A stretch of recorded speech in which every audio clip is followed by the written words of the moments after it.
Okay, hi there. Today starting to record this while there's actually sunlight out there. So yeah, something new.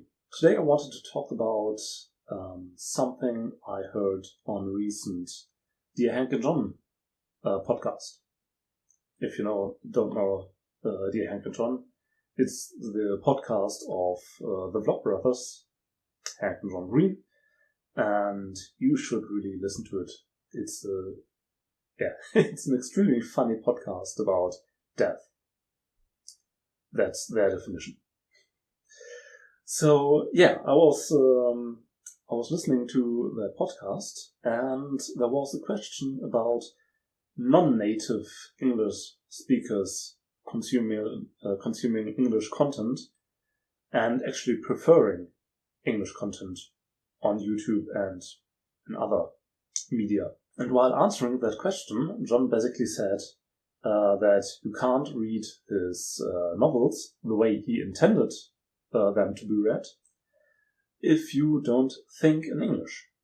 So, yeah, I don't know if that's true, because I do often think in English. Actually, more often than not. Which is pretty strange, because sometimes my head voice basically switches language mid-sentence.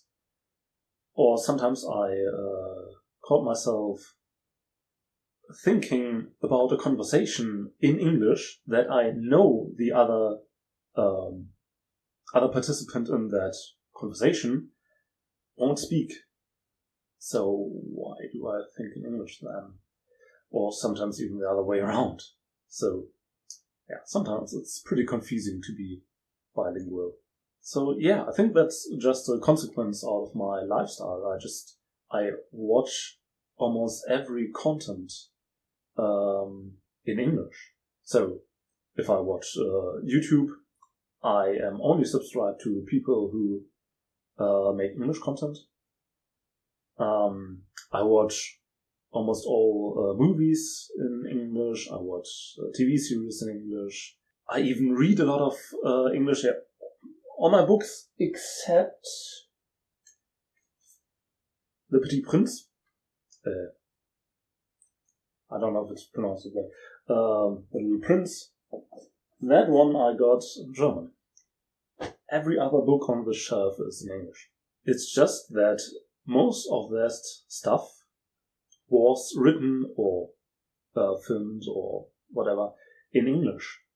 So most apparent is, I think, that is in movies. So, for example, I watched Guardians of the Galaxy in the movie theater in Germany, in German.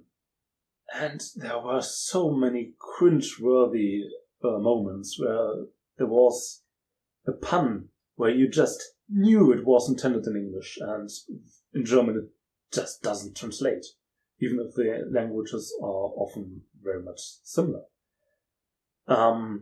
So yeah, then I watched it in English, and it was just so much better. So yeah, I think movies are the best example for how stuff that is filmed in English or written in English or whatever is just better to be consumed in English. But that also reminds me of 2 or 3 years ago, I discovered Studio Ghibli. So Japanese movies. And even those I watched in English. I would like to watch them in Japanese, but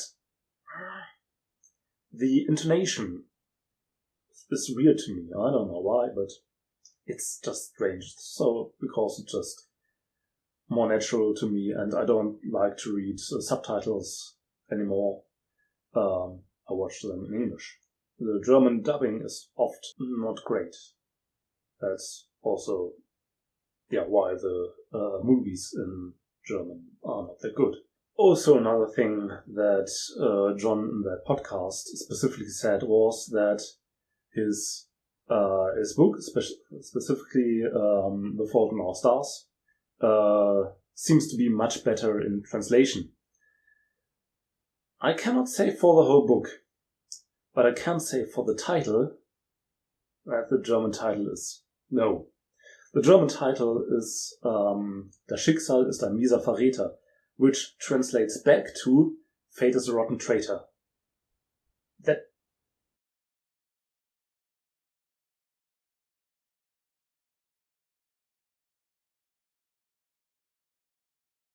I might try to read it just to verify, that it's really not that good.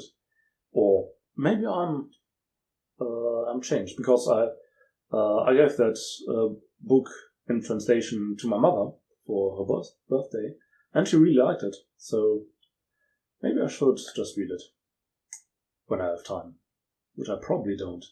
But anyway, so that's what I wanted to say about that topic.